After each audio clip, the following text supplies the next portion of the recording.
है दोस्तों, सुपरमैन का नाम सुनते ही हवा से बातें करने वाले एक सुपर हीरो की इमेज माइंड में बन जाती है। पर आपको जानकर आश्चर्य होगा कि जब 1938 में इस कैरेक्टर को क्रिएट किया गया था तो इसके पास उड़ने की शक्ति नहीं थी। ऐसे में वो ऊंची ऊंची इमारतों को तो जम कर लेता था पर अगले ही पल उसे जमीन पर आना पड़ता था। बाद में 1940 में जब एक नए कार्टून शो के एनिमेटर्स ने सुपरमैन को लेकर कार्टून बनाना चाहा तो उन्हें जंपिंग सुपरमैन बनाने के लिए बार बार घुटने को मोड़कर स्केच ड्रॉ करना पड़ता था, जो कि डिफिकल्ट था। ऐसे में डिसाइड किया गया कि सुपरमैन के पास उड़ने की शक्ति होगी और उसे बार बार जमीन पर नहीं आना पड़ेगा।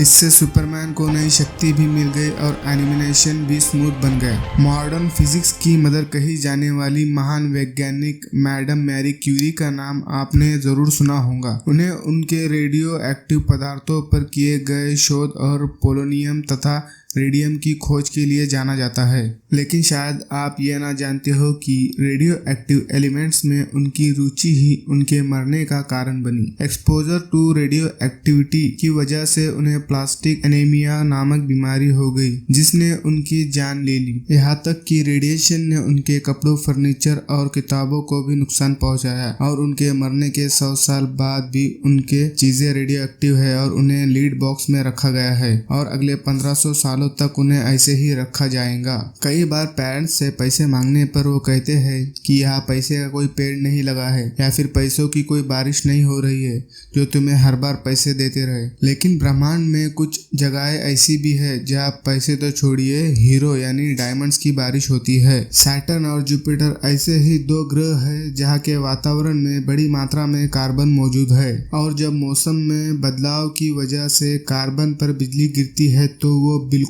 हार्ड होकर ग्रेफाइट बन जाता है और नीचे गिरने लगता है, जहां एटमॉस्फेरिक प्रेशर उसे तब तक हार्ड बनाता है जब तक कि वो डायमंड ना बन जाए और इस तरह वह हीरो की बारिश होने लगती है। 26 अक्टूबर 2001 के दिन अमेरिका के मैथ्यू मैकनाइट किसी एक्सीडेंट साइट पर लोगों की मदद कर रहे थे कि तभी 112 किलोमीटर प्रति घंटे की रफ्तार से आ रही एक कार ने उन्हें टक्कर मार दी और वो 118 फीट दूर जा गिरे, जो कि अब तक किसी भी कार एक्सीडेंट में सबसे दूर तक फेंके जाने का वर्ल्ड रिकॉर्ड है। इसे एक्सीडेंट में उन्हें गंभीर चोटें आई, लेकिन एक साल के बाद वो पुनः स्वस्थ होकर अपने काम पर लौट आए। क्या कोई इतना लकी हो सकता है कि एटम बम के अटैक से बच जाए, वो भी एक नहीं दो बार? यकीन करना मुश्किल है, लेकिन जापान के त्सुटोमु यामागुची एक ऐसे ही भाग्यशाली व्यक्ति है। 6 अगस्त 1945 को उन्हें एक बिजनेस ट्रिप पर हिरोशिमा भेजा गया था, लेकिन उसी दिन अमेरिका ने वहां एटम बम गिरा दिया। यामागुची का चेहरा और हाथ झुलस गए, पर चमत्कारिक रूप से वो मरने से बच गए और वापस अपने घर नागासाकी चले आए। 3 दिन बाद अमेरिका ने वहां भी एक एटम बम गिरा दिया। इस हमले में उनका घर बर्बाद हो गया, पर सौभाग्य से उस वक्त वो और उनका परिवार ऐसी सुरक्षित जगह पर थे कि सब की सब बच गए। जहाँ 70 साल की बूढ़ी महिलाओं को आप संभल कर धीरे धीरे चलने की उम्मीद करेंगे, वही अमेरिका की चाओ स्मिथ नाम की एक ऐसी महिला भी है जिन्होंने अपने 70वें जन्मदिन को 7 मैराथन रेस दौड़कर सेलिब्रेट किया, वो भी 7 अलग अलग कॉन्टिनेंट्स में, और वो भी लगातार 7 दिनों में। और तो और इन कॉन्टिनेंट्स में अंटार्कटिका जैसा टफ वेदर कंडीशन वाला कॉन्टिनेंट भी शामिल था। ये महान उपलब्धि चाओ स्मिथ ने 2017 में हासिल की।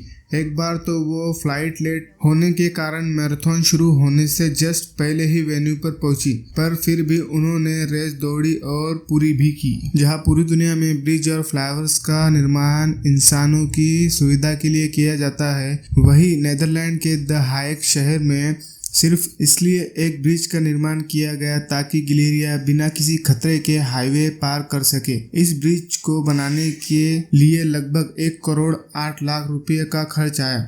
हालांकि प्रकृति को पसंद करने वाली गिलेरिया को मैन मेड स्ट्रक्चर कुछ रास नहीं आया और पिछले 8 सालों में गिलेरियो ने इसका इस्तेमाल ना के बराबर ही किया। खैर जो भी हो, वहाँ की सरकार की सेंसिटिविटी की तारीफ तो करनी ही पड़ेगी। जब भी किसी पायरेट या समुद्री डाकू की बात होती है तो आंख पर पट्टी बांधे किसी आदमी की इमेज माइंड में आती है। लेकिन आपको जानकर आश्चर्य होगा कि वर्ल्ड्स मोस्ट सक्सेसफुल पायरेट कोई आदमी नहीं बल्कि एक चाइनीज औरत थी। उसका नाम चिंगशी थी और वो चैंग वन नाम के एक खतरनाक पायरेट की विधवा थी।